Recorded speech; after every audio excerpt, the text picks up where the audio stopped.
Hey, gang, we have one of our We're here. favorites with us today.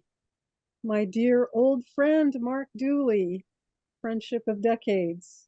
Yes. Wonderful person, and I'm so glad to be able to share all of his wisdom with my newly acquired friends. So, off the top, just the usual keep the chat free for people that need it to communicate. If you want us to read what you write in the chat, please put read at the beginning. Raise your hand in the frame or use the icon if you have something to say. Be mindful that other people get a turn to talk. We want everyone's voices. Um, put yourself on mute if you're not speaking, since many of us have auditory processing challenges, and that will make things a lot easier for us. And I'm not going to take any more time because I can't wait to hear from Mark. Mark. All right. Thanks. Thanks to Casey, Don, Roger, and everybody attending today. Welcome all y'all to the D.A.I.E Autistic or Autism Identity Overview. I've been doing the phases of identity every quarter or so. Roger suggested that I do a overview that covers a little bit of each, so that wherever people are in the workshops, they have a sense of where we've been and where it's going. So I'm going to jump in. I've got a format. I thought about this. Less time to share, but I'll talk about how I see us pulling it together today. So yeah, welcome. First of all, I want to give a very appreciative shout out to YouTuber Jack Septicai. Jack announced his recent autism diagnosis via a warm and relatable video this past November. He's been a favorite of mine via and thanks to my team for years. And I love how he inadvertently reminds me that I have Irish autistic blood and speaks enthusiastically about turning challenges into superpowers. And this was he's ADHD. It was a late adult diagnosis. So the announcement video is just fantastic, whether you're a fan of Jack or not. So today I'll give a brief description of each autism identity phase I say developed, that I've observed and phenomenologically categorized and experienced personally. The phases are discovery, acceptance, integration, expression. I'm going to share a brief aspect of my experience for each phase and then invite 10 minutes or so of sharing. We got four sections, and I'm available right up until 4 o'clock. And then so 10 minutes or so. And I was hoping, for sake of the pace this time around, as far as contributions, maybe just a sentence or two per person, so we can kind of just go with little bits and pieces and keep moving, if that sounds good. Any questions, comments before we start?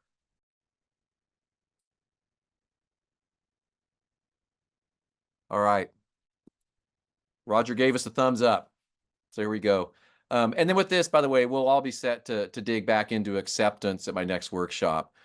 So discovery, first phase, discovery, how and when we knew who and how we are. And for each of these phases, I've developed an inquiry and an answer. The discovery inquiry: what is my autism story? The discovery answer: this is my autism story. For me, my autism discovery came together like a lifelong hurricane subsiding just before hitting the mainland late in my 50th year of existence. Big waves, swimmable waves, waves connecting shore to sea to shore, connecting myself to understanding myself. That was my autism discovery. I chose today to talk about it more with images and metaphor. I've shared my story before, and I'm happy to share the details of my story in the future and the specifics. But I wanted to look at it, I think, just more poetically today and with more brevity. So what about you all? The discovery phase. What is your autism story? How did you discover it? How did you know? What came together?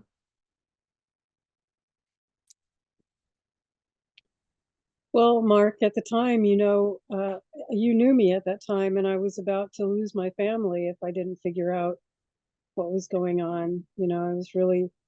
I'd left my work with the gorillas and had nothing else to fall back on emotionally. So it was kind of a crisis point for me in my late 30s, I believe it was, 30, Yeah. 38, something like that. And it often, maybe more often than not, is a crisis point. I mean, we can call it a crisis of opportunity, always a crisis of meaning. But I think it's really important to acknowledge that for many of us, if not most of us, it does come at a crisis point, or a crisis often precipitates the discovery. Other experiences?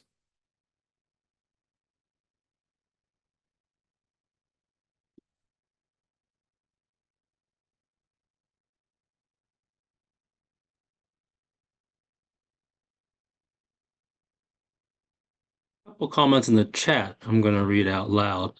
Oh, thanks for that. I have a hard time. You all know this. I have a hard time following the chat and talking and watching the video. So thanks. Yeah, thanks, Roger. Sure, no problem. One response saying, I found out in my early 30s after a very long burnout in therapy. I'm wondering if the therapy burnout was because the therapist wasn't able or wasn't equipped or didn't understand autism enough, or it wasn't understood enough at that time to, to frame that out in therapy. That's a real phenomenon.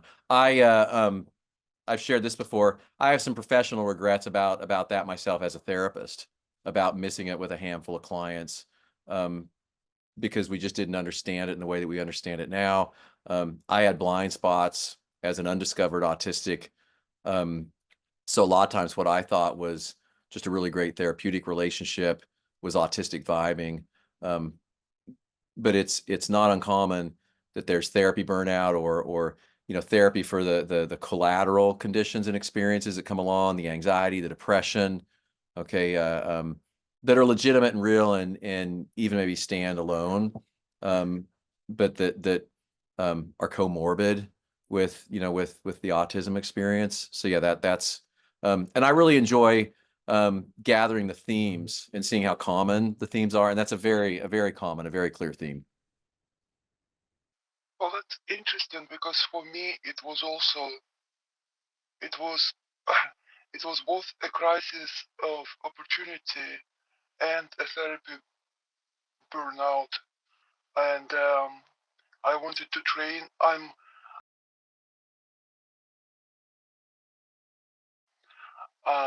So I was in personal therapy, and it was twice weekly for 3-4 years, um, which the way I understand it now basically dismantled my defenses, and my defenses were, well, masking. And I started showing more and more as autistic and coping less and less with um, the social pressure at work.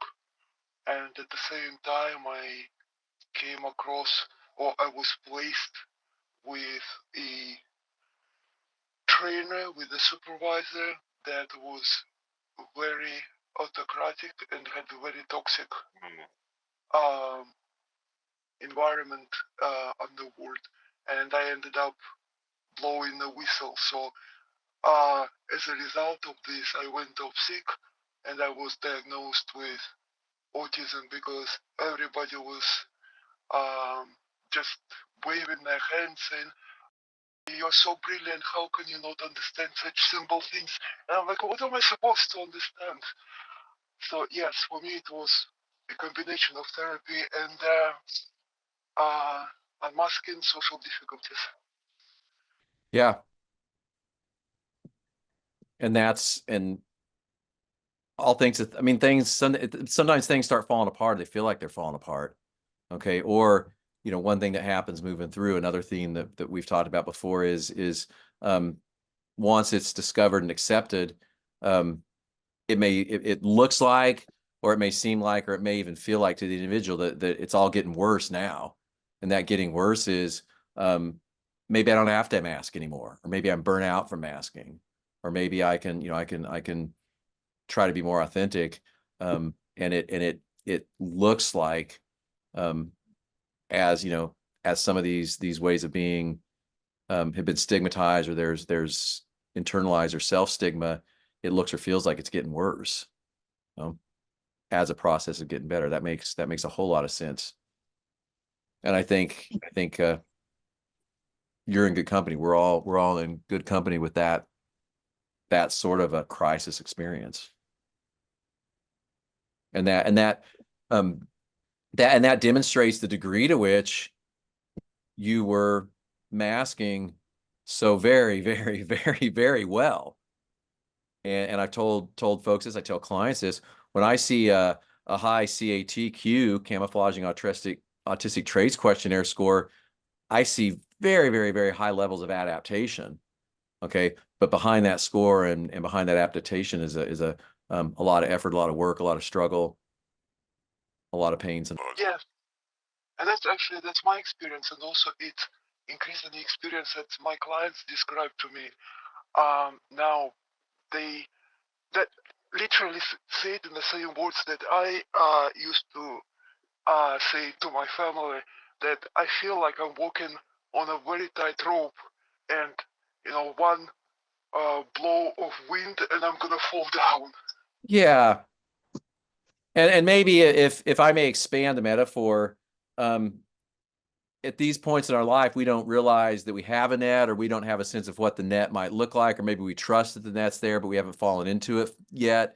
And that moving along, is a process of finding our own net, or landing more softly than we anticipated. In order to keep moving, maybe one more comment or brief sharing about autism discovery. There were several great comments in the chats. If Roger's still there and has them in front of Sure. him. Yeah, there's some really nice themes here. Reading a comment that said they had gender affirming surgery that made them feel aligned with their body for the first time, body which has very sensitive autistic nervous system. Someone else put together in my early 30s after years of unemployment and feeling like life was too overwhelming for me. And comment on late diagnosis. Someone saying that, yes, that is true. Also, I am a woman, and they were not diagnosing women at that time. Yeah.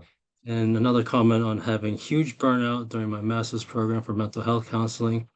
Professional masking did me in. That's very intriguing.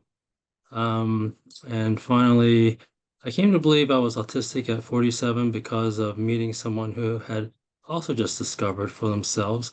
We became friends almost instantly, in the way you do with another autistic. We were friends for 13 years until they suddenly passed away, and then leaving them lost.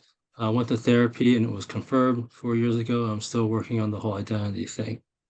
And someone else saying that discovery was 3 years ago at age 59, was reading lived experiences of people with disability community and recognized myself, the other autistic descriptions of their descriptions. I think, do you want to say something? I was going to try to share, but I missed the framework. What are the two things we have to say? How you came about to discovering you're autistic and what? Oh, there's nothing anybody has to say, or there's no saying it right or wrong. I've got a framework with the different phases that I've identified and experienced. And as far as this, it's looking at, and the comments are so rich. Thanks everybody who commented there. The discovery experiences is how we knew and when we knew, and the very first awakenings of this, consciously, right? Okay.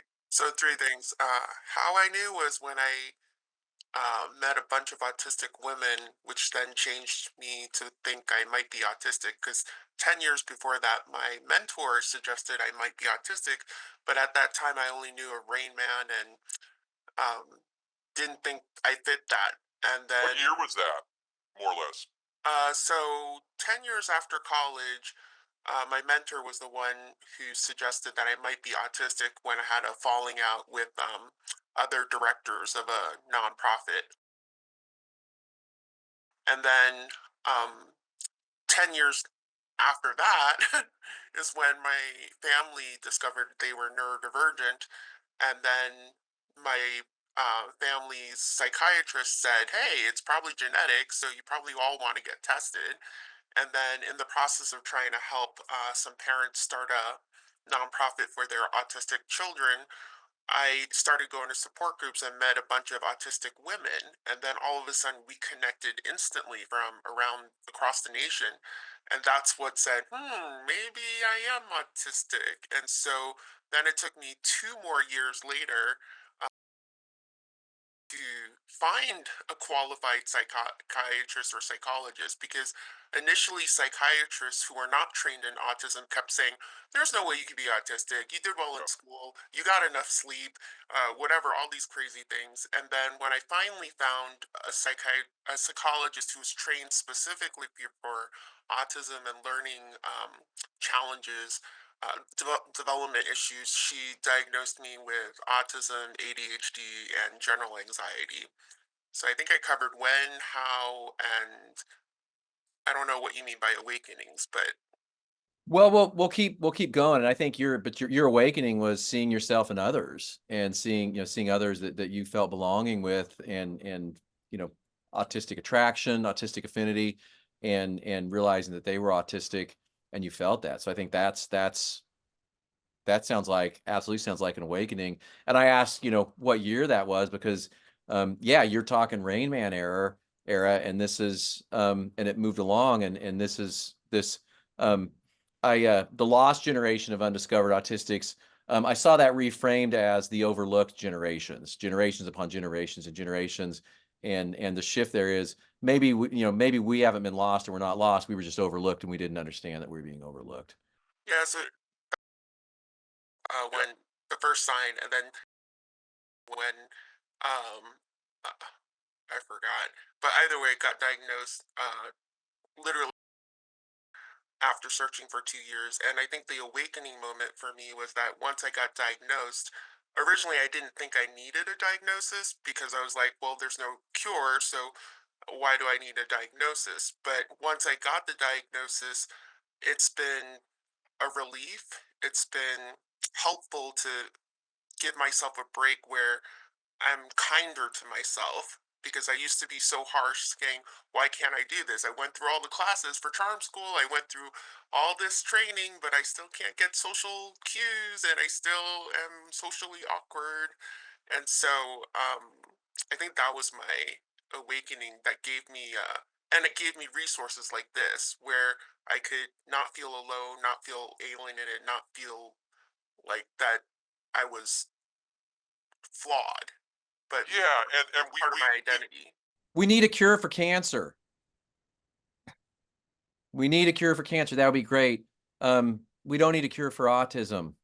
It's not a pathology, even as it's pathologized. It's not a pathology. And so, yeah, thanks for sharing that. I love that we could just keep going and keep going and keep going. I'm gonna move us along to acceptance. So acceptance. This is me.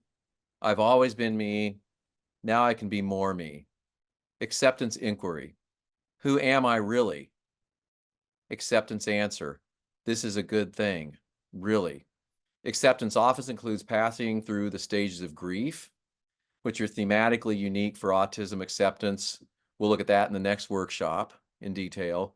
For me, autism acceptance began with questioning myself about the privacy of my autism, and immediately realizing that, okay, as personal as autism may be, holding secrecy about mine would, for me as a licensed mental health counselor and existential humanistic psychotherapist with a career in vocation to destigmatize all mental health and developmental experiences, reinforce the very bias I vow daily to help obliterate.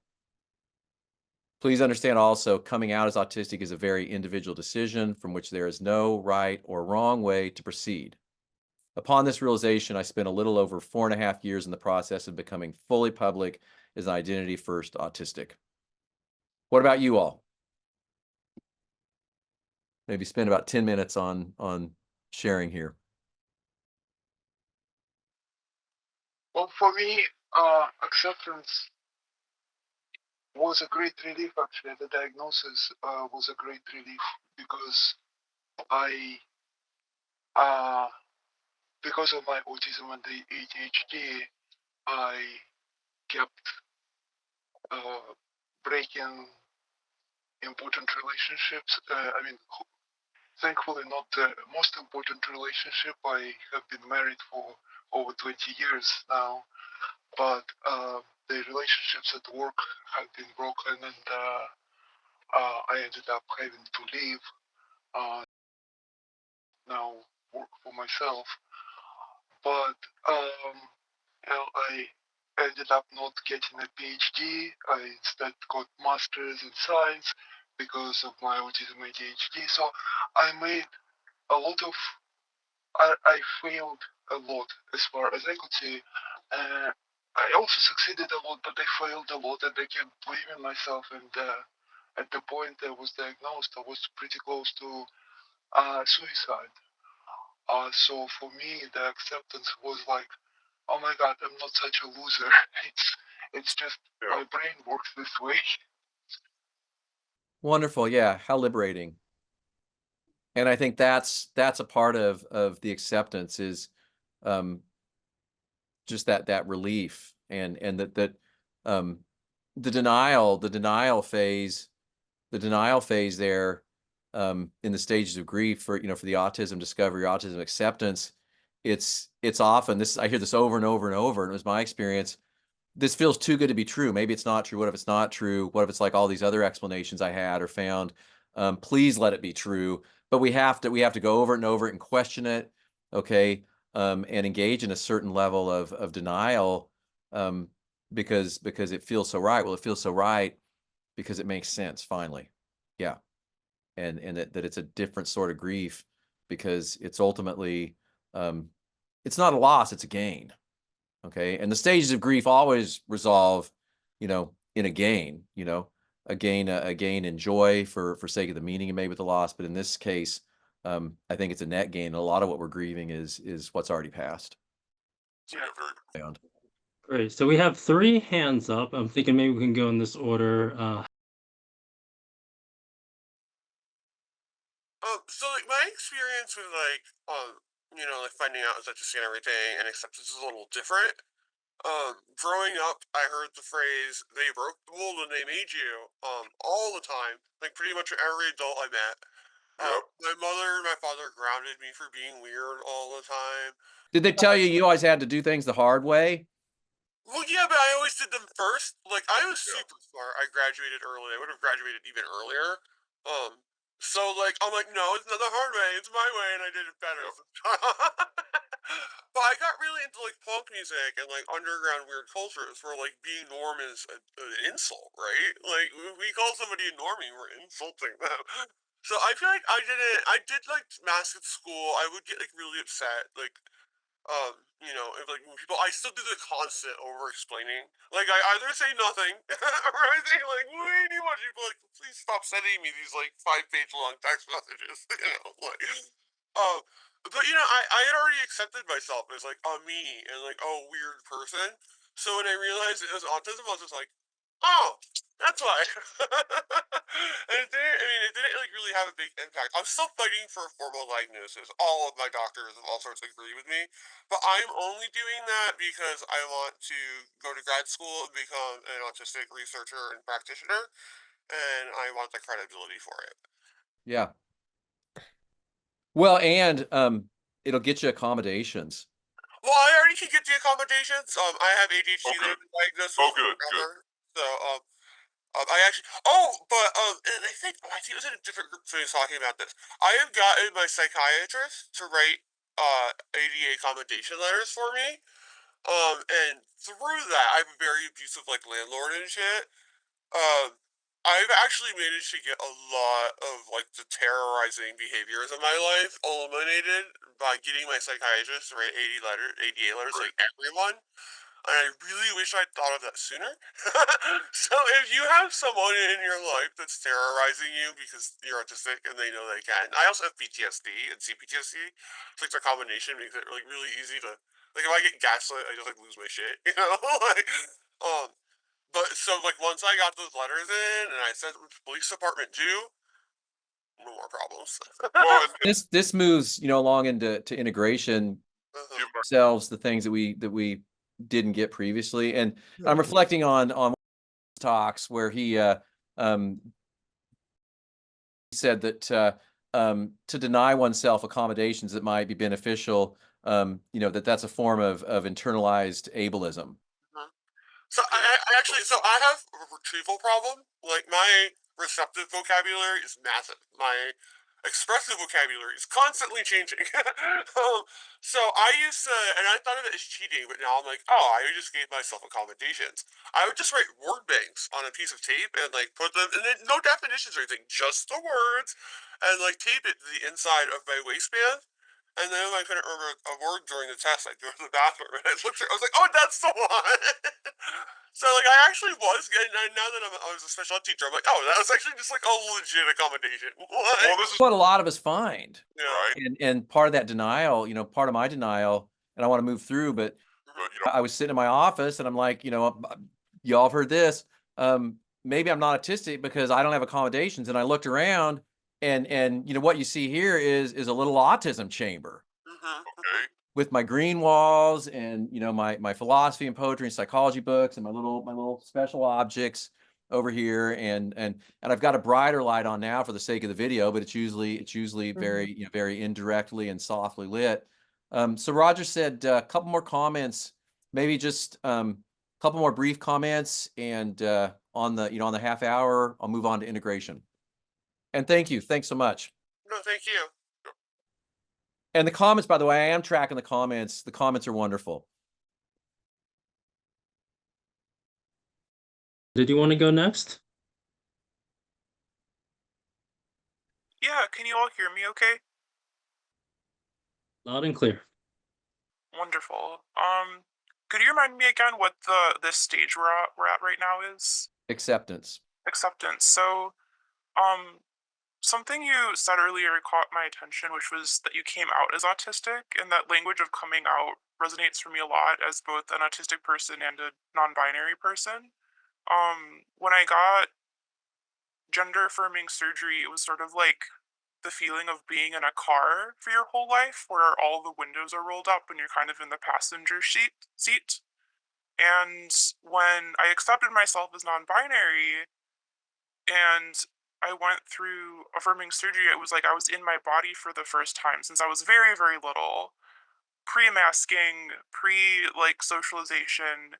It was like all of the windows of the car had been rolled down and I was in the driver's seat, and it was just like, oh my gosh, I feel air on my face and I feel light and almost like it's too bright now.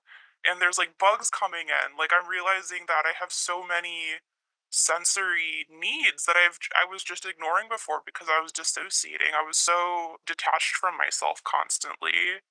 Um so accepting myself was really like, oh wow, I have a body and I have a nervous system again, and I really need to take care of myself. It was such a like an act of self-love for me to get my diagnosis.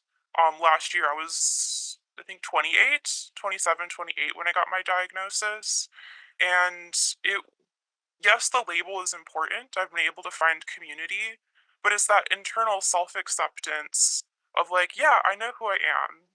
Even if I look very feminine and some people like really easily mistake me as a woman, like I know who I am internally, even if I may be perceived as like a quote unquote very high functioning, low support needs person. Like, I know who I am. And because I have that internal acceptance, like, it has changed my mental health. It has changed the way I show up. It's made me change careers because I realized my career was not in alignment. It's helped me align everything else in my life. And I feel like it's just completely changed my life around. Well, you are, and that's such a rich metaphor. So thanks for that. And you're moving us right into integration. But I want to any last comments on acceptance? I think if we can let go Okay. next, that would be great. I'm sorry, I'm sorry. Okay. Hi. Yeah, so my acceptance of being autistic was easy peasy. I read, some people resist it or, have so much stigma around it that it's tough for them. But it was most of what I knew about autism was reading the lived experiences of autistic people. And there was, I felt no stigma about it. It was, the next step of accepting myself and all the things that I thought were, well, I'm a broken adult. I don't know how to be a grown up, but everybody else seems to manage it. It's just, I need to work harder. But something that I was just saying about seeing a parallel with being part of the LGBTQ community. So I am also, but once I found out that I was autistic, I went around telling everybody at work, my family, and friends, and it was like when I was coming out in the 90s, I felt like, well, I can pass as being not what I am, but it's important that people know that they know a gay person, an autistic person. So I felt that was some of my acceptance and integration. So there you go. Well, wonderful, and it's good. It's good for everybody. It's not anybody's duty or obligation. Okay, but as it feels authentic and liberating and safe, okay, it's good for us all. So integration, and thanks everybody. Integration, prismatic aspects gathered into a unique, expanding mosaic. Integration inquiry, how does my life fit all together now? Integration answer, my life may now fit wonderfully like this. A huge part of my integration has been establishing a very new, yet oh so familiar professional identity. Simultaneously, bringing my now self-aware autism into personal and social relationships was immediately rewarding and validating. A bright spot among bright spots here was announcing my autism to my old friend and our wonderful CASY catalyst, Dawn Prince Hughes. Thanks, Dawn, for responding immediately on a Sunday afternoon with such warm eloquence that you were not at all surprised by my epiphany. And now for others' experiences.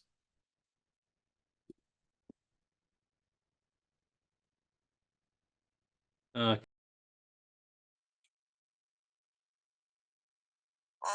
I always knew I was autistic since my mom pretty much did a ton of research because the doctors thought I would have Down syndrome, and when it did, she was still researching different things. Especially when I was old, I still had different behaviors, and she figured out I was autistic. Funnily enough, that's kind of how she figured out she was autistic. She didn't realize until she had me because of how many similar behaviors me and her have. Yeah, I've always accepted that I have autism. I, just, I always kind of figured it's hard for me to mask and act normal, so I just embrace being weird. Well, and that's yeah, you've been integrating for quite some time now. And I think that right there, embracing being how we are, who we are. You call it weird, that's awesome. Weird's great. Okay. Who else think read? for me, I'm sorry. is it okay if I go, Roger? Yeah, sure. Okay. Well, for me, integration wasn't difficult, and in fact, it was surprising how easy it came. I see my clients sort of struggle with acceptance and integration all the time, but I kind of decided that this is going to be the meaning of my life, to do activism on behalf of neurodivergent people, especially because I'm in a somewhat unusual position, being both autistic ADHD, so and having been on the receiving end of quite a bit of discrimination from my colleagues as a patient. So I fit or well, I slid into the role of the activist slash public education person, and for me it wasn't very big step because I had in fact already been advocating on behalf of my children for quite some time, getting them diagnosis, getting them accommodations in school, getting them social support, and in all, I think I quite rejoiced at the opportunity to be fully myself, fully authentic, even though it came with a cost of having to give up my employment and being sort of insecurely self-employed. The flexibility that comes with it, even though the income reduction is significant, I wouldn't trade that flexibility and opportunity to be myself. And we redeem those for costs. anything. Yeah. Yeah, we redeem those costs. It's redemptive. And you mentioned roles, and you know, we do very well with roles. That's a part of masking or camouflaging. I think roles are fine. Roles can be great, and part of integration and then expression. I think expression is you can still have roles, but find a role that is absolutely authentic. Okay. Yeah. A role that you can comfortably step into and really be yourself. And it may be a role in some ways, but if it's an authentic expression of who and how you are, you're no longer acting. Okay, you're Yes. participating. A couple of the comments here really cover this. I integrated my daily life to be very sensory and autistic friendly. My professions include my special interests, art, fashion, intuitive readings, and animal communication. All I am in control of, so I can take breaks when I need to. Another comment, part of integration is being in my community. I work for an autism affirming nonprofit as an art teacher, and it's the most wonderful job to others. Integration and how we bring this to the world, and we'll start there in 5 minutes, is expression. More thoughts on integration? We have go and then So once I accepted I'm autistic, which I'm glad finally, the problem is getting others to accept that. So the integration for me has not been so successful because my parents still don't believe it. They still don't understand it. They still deny the diagnosis. And so I'm constantly fighting at home. Then I'm also, but my siblings have been better. It's definitely helped my sibling relationships, which used to be even worse. But now that I'm autistic, they have a better understanding, and so they're more forgiving. But unfortunately, the rest of society and the workplace also is not either aware, educated, or trained to accommodate. And so, therefore, I still have to mask, or else, I usually have negative consequences. I have yet to try a neuroaffirming workplace, which I've heard from other autistic people, positive experiences where they are much happier because, like you said, they find a place where they can show their authentic selves, without having to mask, and because the leadership has created a culture that supports that, they don't burn out as much. They have accommodations, but it's rare to find those places unless you're at a hospital or very progressive workplaces who have neurodiversity programs, and not just the brainwashing side of the programs for PR. And usually they might be at smaller companies too, who are more progressive in that, because if it's a big company, there's a lot of bureaucracy and infrastructure and that they have to change, but at the same time, they also have a lot of resources. So like a Google, for example, has a ton of resources and recognizes the need for autistic talent. And so they have, neurodivergent managers to help translate and advocate for their employees. So they're an exception, but again, it's rare. So, and I haven't had that luxury to benefit from that. I've seen colleagues benefit from that. So the challenge with the integration for me is, how do I get the rest of society to accept me for who I am, as I am, and then accommodate so that we can celebrate what more we can achieve together when we complement each other's blind spots and talents. Yes. Anyone else on Good. integration? Okay, let's have, and then we should probably move it along because I know we have 2 more segments. All right, Great. one more. We got one more. Yeah. Hi everyone. My name is. This is my first time at one of these. I guess what I'm going to comment on kind of is like a mix of the acceptance and the integration, because I was only recently diagnosed after being told like no, I had to push for it like by like 3 psychiatrists. And I think I was so desperate at the time for an answer, any answer, because I think since I was a child, I kind of felt really disconnected. I think that is not just due to autism, and I think it's really hard to separate autism from trauma. Um, I think a lot of our symptoms are because we also have so much trauma as well. And ADHD, which wasn't diagnosed, and basically a lot of things that weren't picked up on. But I was just relieved to have an answer, any answer, to wire, like to have the puzzle pieces finally fit. Because I think part of what kept me going, in spite of like the pain and the suffering, was really probably that autistic or that gifted urge to find the answer, to get to the bottom of the puzzle.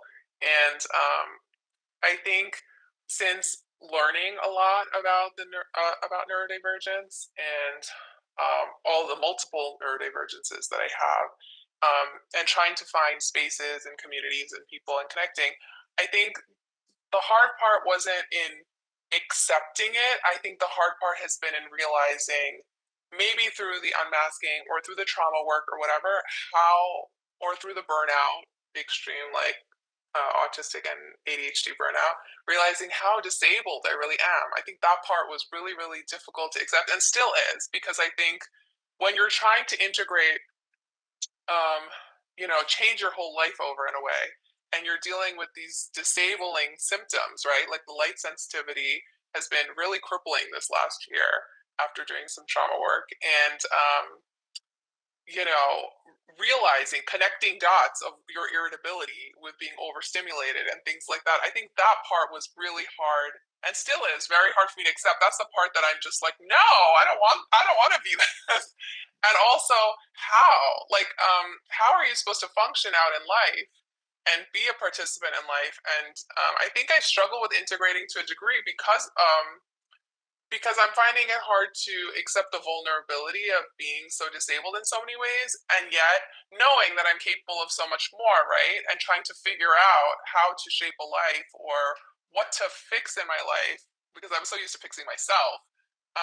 And really, I guess I'm still looking for answers on that. And I think realizing that, um, that I don't really I want to be empowered. I think it's really important for me to be empowered, and I don't want the autistic identity or the neurodivergent identity to be a state of limitation or disempowerment, which I feel like can happen. Um, when you are dealing with the degree of the symptoms with the stomach issues that are also associated with autism and the light sensitivity and whatever, you are essentially sitting in a cave and you're like, how am I supposed to be empowered from this state? So I think this is the challenge that I'm dealing with that affects my ability to accept and to integrate. Um, and yeah, I'm open to like, answers and thoughts and whatever, but I guess I'm on a mission to like get out of this space, right? Where it's suffering or where you're almost like tangled up in your own mess, right? Where you can kind of thrive and bloom and kind of, be where you're meant to be. And I feel like that's like the real challenge, at least the way I see it. So relatable. I mean, very, very relatable. And I don't have answers. I can relate.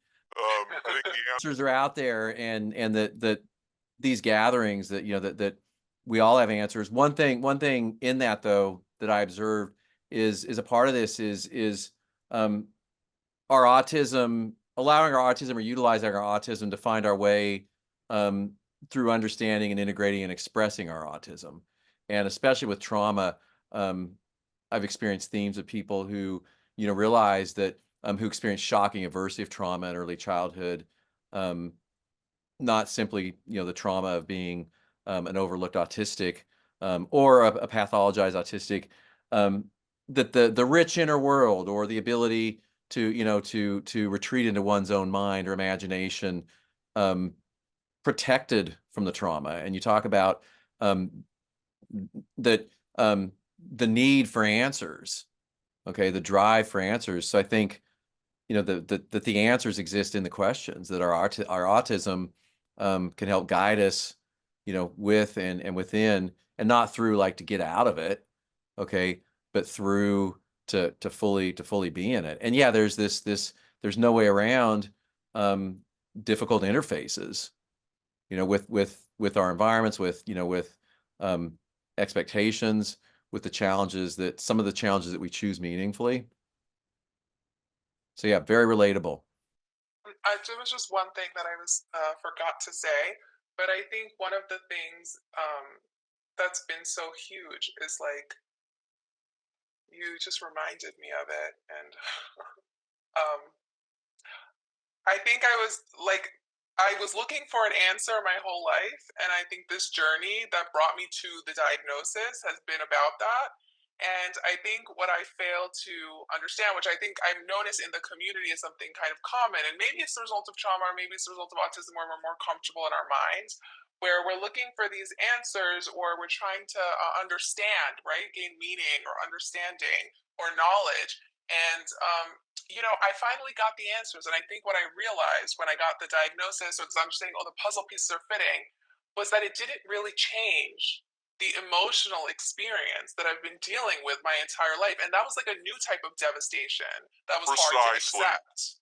And now I'm dealing with the challenge of, oh, wow, all this time I thought I was going to feel better when I understood things more, but it really doesn't change the overall distance or that gap or that emotional experience that I'm still experiencing, 38 years later. And like, wow, like dealing with the pain of that, like, and having to accept that, oh, the answers didn't change my experience, or a diagnosis doesn't change the feelings that I still have to deal with. And that emotional part of it is, I think, huge. I'm nodding and I'm seeing lots of nods from others. Thanks. So I'm gonna jump into expression. I've got 10 minutes. If everybody else doesn't have to leave at 4, maybe y'all can keep rolling.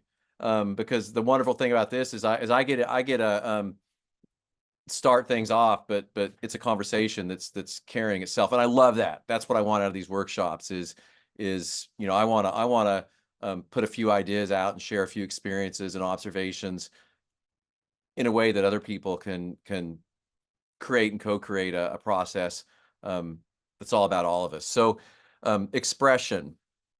Implicit in the expression process is the understanding that even as this model begins with discovery and expands to expression through acceptance and integration, whenever and however each of our autism was discovered, we have been expressing it already all along. And that's come up today over and over and over again. And I just love having that validated. So expression, giving myself to myself, sharing myself with the world, sharing myself with the world as a way of giving myself to myself. Expression inquiry. How do I resonate authentically now? Expression answer. I resonate in my deepening connection with self and life. Aspects of autism expression are countless and omnipresent. A most recent aspect of my autism expression was composing my autism mission statement. This was quite recently, years in the making, and probably still a work in progress. So here's my autism mission statement. Maybe it's a rough draft. In this promising new era of autism awareness and appreciation, my autism mission is facilitating a process of autism discovery, acceptance, integration, and expression that is immediate and timely for every autistic. This mission is especially personal for me, a late diagnosed member of countless overlooked generations, unrealized, often long-suffering autistics from a past where neurodivergence has been pathologized, sectionalized, and marginalized. It is my dream that we, autistics and allies alike, may reflect individually together as interconnecting gems in a holographic, neuroexpansive net of autistic affinity. Others, what about your autism expression? And I'll be gone for the closing thoughts. I have a note here to ask for closing thoughts, but I'm going to be gone for the closing thoughts. I'll hang out for a few more minutes of sharing. I just want to say thanks, Mark. As usual, you and I ships off Orion, right? Yeah, thanks. And thanks to everybody. Well, these are my closing thoughts. Thanks you all. Thanks so much. And we're not done yet. I'm ready to hear more. Has her hand up. Yeah, I'm thinking about stimming, and how it's such a display of joy for me. When I was little, I used to dance all the time. I danced in my living room. I danced by whipping my hair around, and I had this like really sparkly streamer that I'd twirl around in my living room, and I'd twirl and I'd twirl and twirl, and I'd dance on my tippy toes. And then my mom was like, "Oh, she likes dancing. Let's enroll her in ballet." And then for the next 10 years, I did ballet, which for an autistic person is like great, a structured environment, but also it really divorced me from my body. Like everything turned into perfection and performance and how to be the best and being like this beautiful person dancing on their toes that hurt internally, but everyone thinks it's beautiful. And for me, like expressing myself is like learning how to dance again. And like I just bought myself a bunch of twirly skirts that I can twirl in, and they're so stimmy and they're so colorful. And I just got back into poetry writing, and I'm publishing some chapbooks now. And I think, yeah, just like expressing the joy, like being like growing up to be an autistic and trans elder and be joyful and show people, young people especially, that they have a future. Like that is, I think, my mission at the moment, and anything else is just extra. And that's witnessing, being in your joy, sharing your joy, dancing your joy, expressing your joy, stimming your joy. That expression, as you talk about it, out in the world and as an elder, that's wonderful. That's witnessing. And that's this full circle.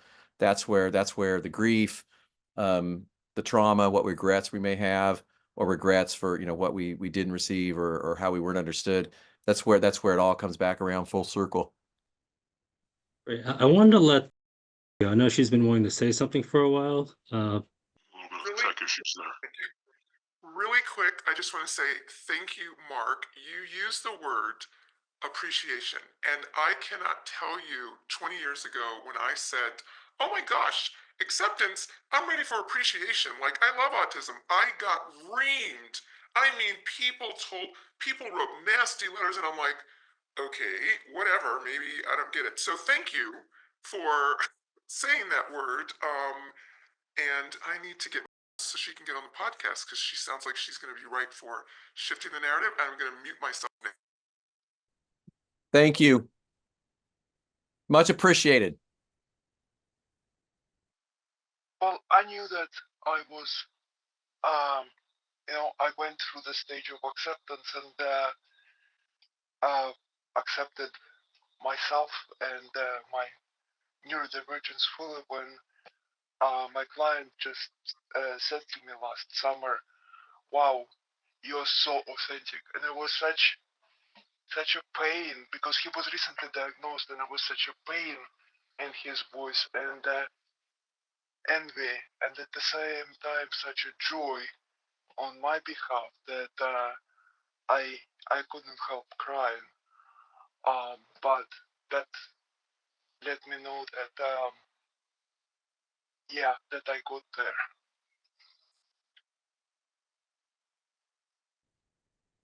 Yeah, I mean, you allowed yourself to be seen as you were seeing somebody, who was experiencing something really similar. Yeah. Yeah. I've Did got you time wanna to go hang out next? for one more individual, and then I'm just gonna quietly leave. So I'll say goodbye now, and I'll leave here in 3 minutes. So I can't express myself safely yet due to the integration issue. So the only way I've found it is finding safe, supportive environments like this or my nonprofit to help us find our voices and advocate for each other.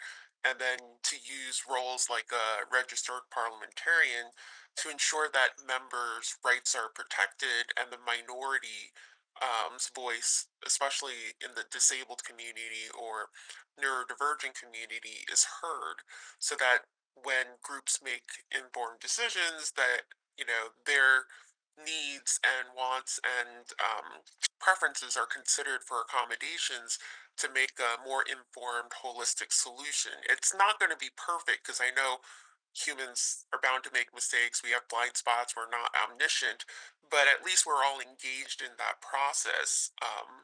And then basically, we can iterate from there, and hopefully, that gets us baby steps closer to the day where we can all authentically express ourselves and be appreciated for what we can contribute the way we are instead of being asked to constantly mask or adapt or norm. So I don't know if that fits the framework of expression that you were thinking, but that's the only way I found to express it safely until the rest of society deems it safe or makes it safe for me to express myself openly and publicly. I think it fits wonderfully with expression, and it doesn't matter at all to me how it fits with with the framework that I'm working with or observing, because it's absolutely individual, and I'm really happy to see this framework shift as we hear more themes and experience or come across more phenomenology. Thank you. Yeah, that's, I mean, I think inherent in the idea of expression is that it's individualized. Okay, that it's how we're expressing ourselves, and it's got to be contextual. It's got to be intersectional. Um, it has to be sometimes careful, absolutely with care.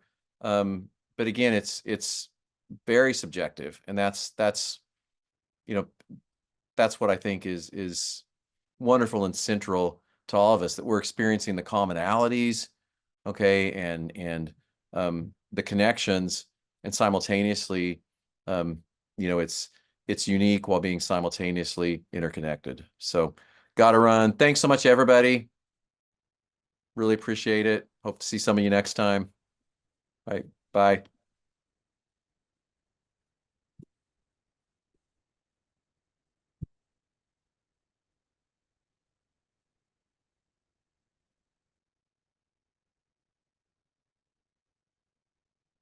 Okay, I don't know if anyone else wants to keep going, but I'm going to sign off as well. However long things want to go. That's all, I guess, Roger. If none of the formal hosts or moderators don't want to stay, I'd be happy if you just want to transfer over the host thing. I can keep it open. I just know you guys have busy schedules. I've done that. I used to be a teacher and I taught in Zoom. Sometimes I do that. I just change the host thing to somebody if they wanted to keep talking and I had to go. Just an offer. Really appreciate that. I don't know what the protocol is, but we could definitely use your talents in the future for sure. So thank you all, and I'll let Roger let it roll to its conclusion. Thank you so much. Thanks, Don. Okay, so I could stay on for like 10 more minutes if anyone has any closing things that they want to say. I mean, I know it can be a little tricky because this is Zoom and it's not always easy to know when to talk and when not to talk and how to talk. And when we do the hand raising thing, if possible, but there's some not always easiest to figure that out either. So if you haven't had a chance to say anything and wanted to say something, I know one of our other speakers does this, but she makes space for invitations for people who have not spoken yet who would like to say something.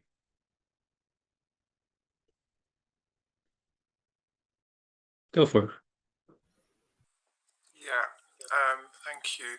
I'm not really sure what I want to say because we've been talking, listening for an hour, and there's so much to think about. So rather than going back to some of the things that we were talking about, I did want to say when Mark was still here, actually, but I find this framework really helpful because I would say at the moment that I'm really struggling with integration. And I'm not going to go into detail about that, but part of that is my professional identity.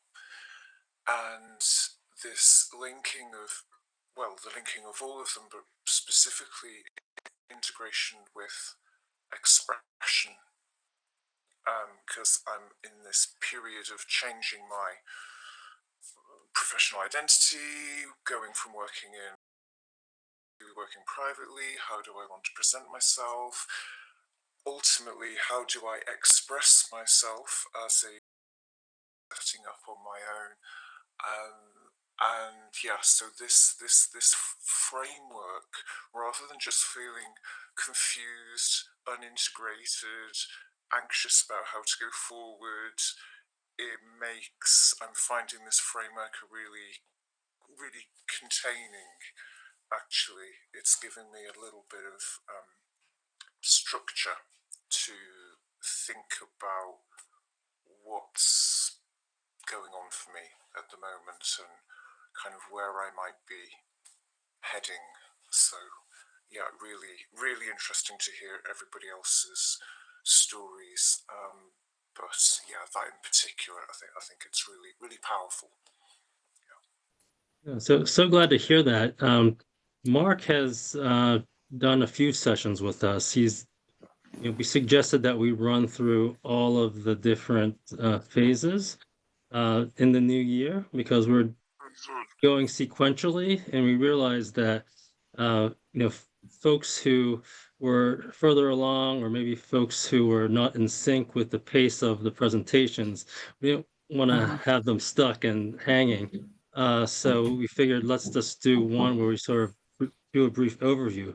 But we do have two that are on the discovery phase, and then after this, Mark's going to continue with the having a workshop for each individual phase. So it'll be a slower pace. I know this feels kind of rushed, and it's because we wanted to provide that overview. Mm-hmm. No, it's yeah, really been really great. Great. Anyone else who hasn't said anything want to say something?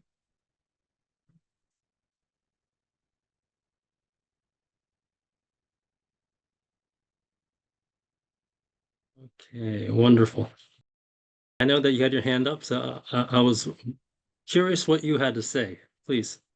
It was more of a question because I really like this autistic identity series. I was just wondering, from your perspective, what you hope to gain from all of these great events, and if there are ways we can support it, or what we can look forward to support the research or the intervention experiments or these great different activities. Like I know you guys pivoted from community socials to cultural autism studies, and maybe shedding light on that transition would also be interesting for some of us. Yeah, sure, absolutely. And I think that's a great question because this is it's been a very gradual process and slowly evolving over time. Um, the bottom line has always been how do we improve quality of life for autistic people with the focus on autistic adults. And part of the socials was a bit of an early naive approach in how to do that, meaning that if you gave people more structured opportunities to hang out together, then maybe we'll find a way to help people connect outside the groups.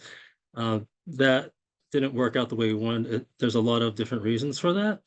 Um, and what we're finding is that with the online, once we pivoted to online, it really opened up a brand new world on how um, people might benefit from social media, which has such a bad rap these days, and certainly it's definitely a double-edged sword with that. Uh, but it is sort of a discovery process. So how do people best improve their lives? We have this technology. We can't let it be a master of us, but we have to figure out how it's going to serve us. And one of the reasons why we're doing all of this is we're leveraging, the tech to see how it can better serve autistic adults, and sort of opening a new era of uh, possibilities and different kinds of connections, accommodating for a lot of things that probably would be very challenging to handle if it was strictly an in-person format. So it is a discovery process. And the research end of it, I mean, this is not research. This is more just community work. Um, but the research aspect is also evolving in the sense that it's pivoting from a biomedical model to more of a community-based participatory model. So part of these conversations and these events is really uniting community and figuring out, as a group, what are the questions? What's helpful, what's not? Um, what what should we look at? As a group, as a community. How do we look at it? How are we going to test it? How are we going to measure it? How are we going to report on it? And how are we going to disseminate it? And that's all a community effort. It's not just it's no longer I don't see this as a top-down thing as it's been for well, probably since the beginning of time. But we're trying to change that. I'll say I really appreciate this being online. I don't know how I would access this otherwise. As a adult person with multiple disabilities, like I don't drive either, so sometimes, like if I'm living in a smaller city or a town, like more inclusive events that I might be able to find in a big city might not be accessible to me, even if it's like an hour away. An hour drive is like a 3 hour bus ride, and that gets exhausting on a sensitive system. So having this format where I can be at home, I have my blanket, I've got my tea, but I can still communicate like in a way that feels comfortable to me. It makes this so accessible. So that's a piece of feedback I wanted to give y'all. Yeah, I'm glad you mentioned that because we kind of learned that the hard way through the in-person events. A lot of those things that you just said, the mechanics of driving. I mean, navigating sort of a new town, parking, um, finding a room within, a medical center. Those are just sort of the concrete transportation issues, but there's a huge load of sensory and communication preferences. It doesn't have to be if you're more asynchronous in your communication. We have the chat option. So you don't have to be talking in real time and feeling that pressure. So people can contribute when what they want. They can talk when they want, they can leave when they want. The only barrier though is learning how to use the tech. So that is probably the most probably one of the more significant things. But I think once we can get people on that, then it really opens up a huge world of possibilities. So I'm so glad that that's your experience, because that's really what we were that we were betting on. And I mean, I'm in England, so you know I wouldn't be able to attend if it wasn't online. So I think, yeah, it's amazing to be able to connect in this way. It really has been golden. You know, and to be part of such open conversations. I'm so glad that you I'm going to said have that. to go. So, thank you, everybody, and hopefully see you next time. All right, thanks. All right. Do you want to say something? I just wanted to echo on everyone's comments that the beauty of the online aspect is not only accommodating for the individuals to be able to participate in their own comfort, but also it brings together all the different cross-cultural perspectives around the world that we normally wouldn't be exposed to because of proximity issues or geographical distances, right? And so you found a way to use the technology to bring all of us together to grow an autistic community that other autistic communities struggle with because they're so localized, right? And so I think it allows us to learn from each other, while also having, not feeling alienated, but camaraderie, community, but also progress faster, I think, than if we were to do it ourselves in our local communities and wait for research. So I, again, really grateful for your team's initiative in switching to the online model and then also evolving to the cultural model, given the American Psychological Association deems neurodiverse or neurodivergent people as a different culture, and the research kind of supports we speak a different social language that is equally valid. Yeah, no, thanks for bringing that up. I mean, we've and I'll have to just add to that, based on the experience of when the group first started, like 2014, up until the pandemic, these kinds of conversations,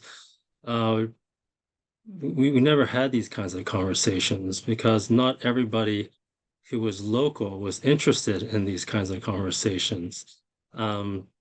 So it was really only until the pandemic when we started reaching out that we had a critical mass of people really interested in this stuff and really starting to talk about it, and it's pretty much a global community. So, if you think about, we've got, well, we were just, limited to English speaking countries. We had maybe like in this meeting, we had about like 30 people, that's like across the globe. If we were trying to have this conversation just in the state that I'm in, It just wouldn't happen. right? So you do need that.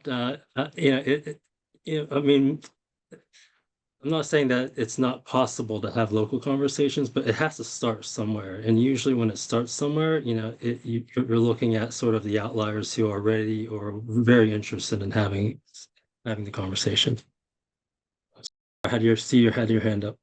Yeah, I just wanted to plug one thing really quick. I posted in the CASY site that I want to do a moderated topic discussion about like labels, categories, meanings, like how they help us and how they don't.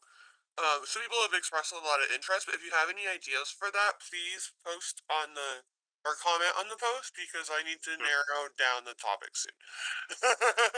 Okay, got it. This was in the Facebook, the CASY Facebook page. Yeah, and on the CC Facebook page, I just did a post, and Don commented on it too. It's like, hey, I want to do a moderated topic discussion on this because I think it's really important. I think about it all the time related to like literally everything. And a lot of people showed some interest, but because it's such a huge topic, I want to narrow it down a little bit. And if there's a lot of interest, I'd be happy to moderate more of the talks. But just that whole thing, I mean, it literally connects to everything. So I feel like the first one I need to. But that's all. Wonderful. No, thank you so much for commented on that. we're always very interested in what what any of you have to say or offer, and especially taking a role like that, because it's not easy to put yourself out there in moderate discussion. So thank you. Hello there, can you hear me okay? Yes, perfect. Okay. Yeah, I just want to say that I appreciate this, group too, and especially addressing autistic issues through a cultural lens. This is something that I've been particularly interested in myself the past few years.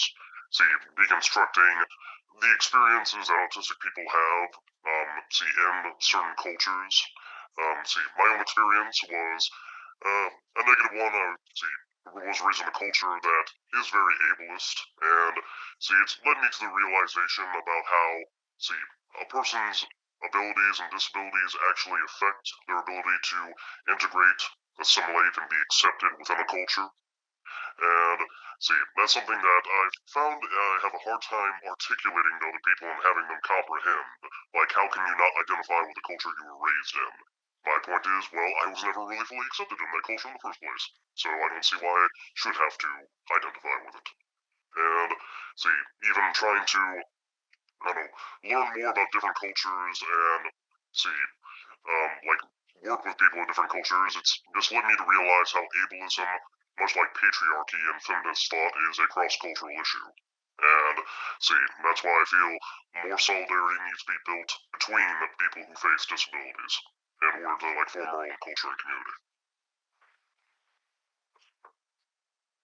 community. So you are in the perfect place for that. I would even say that, place and time, because I believe when is it? Next week we have someone speaking about culture, counterculture, and neurodivergent people. And then later this month on conquering ableism. And I believe end of the month we have something on a topic called neuroanarchy. So I think those all kind of touch upon what you just mentioned there. Thank you. Yeah, I'm interested in learning more from other people's experiences too, including those who have been late diagnosed, what Bonnie was talking about. That kind of reminded me of my own experiences growing up and some of the traumas I dealt with as a kid that I'm still looking back on and trying to recontextualize based on how I was perceived as a child being in special ed classes. Yeah, no, I think a lot of I know that Sam Farmer, I think, who Mark brought up, has spoken. He's given a few talks with us, but he's definitely going to be addressing that towards the end of the month. And I think you're in good company here, because I think a lot of that, what you said really probably resonates with most of us here. So thank you for sharing. Okay. Well, any final remarks? Yeah, I just want to say I really appreciate this rich discussion tonight, and I do have a question. I kind of stumbled across this meeting off of an Instagram ad, and then that led me to Meetup. But I don't.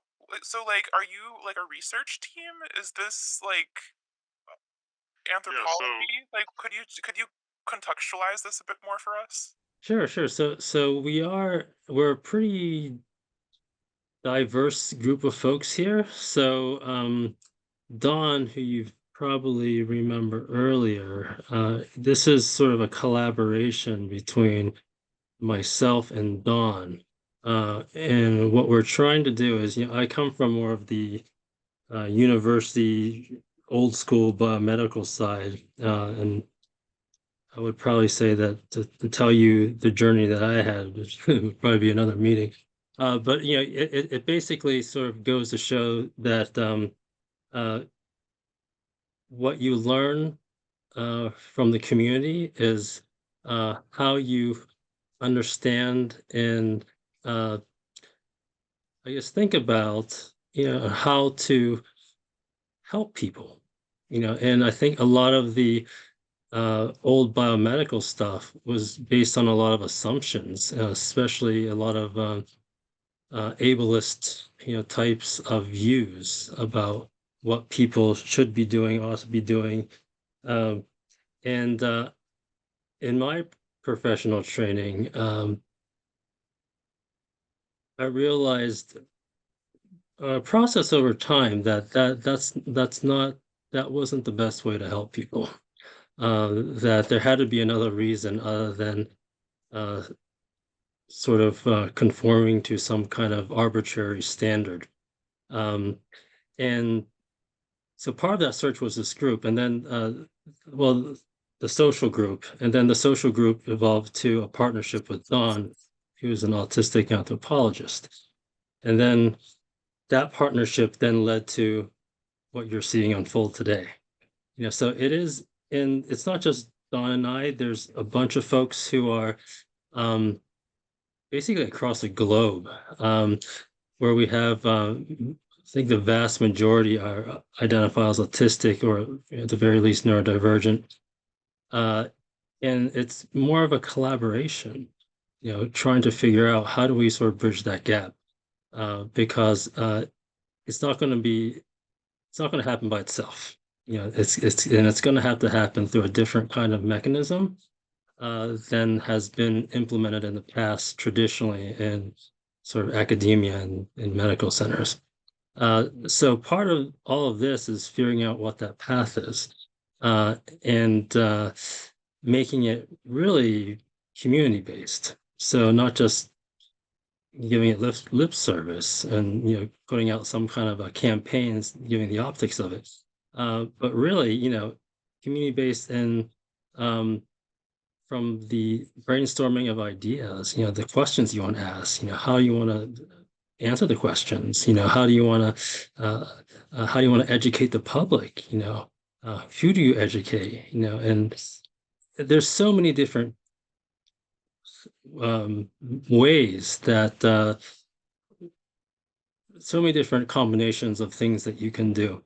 And I do think that we really need in order to move this forward, we need a paradigm shift, and I think that the collaboration with Dawn has really been transformative for us. I'm sorry, that's kind of a long-winded response to your question. Does that answer? Yeah, Question. that does. Thank you. All right, wonderful. Okay, everyone. Well, thank you all so very much.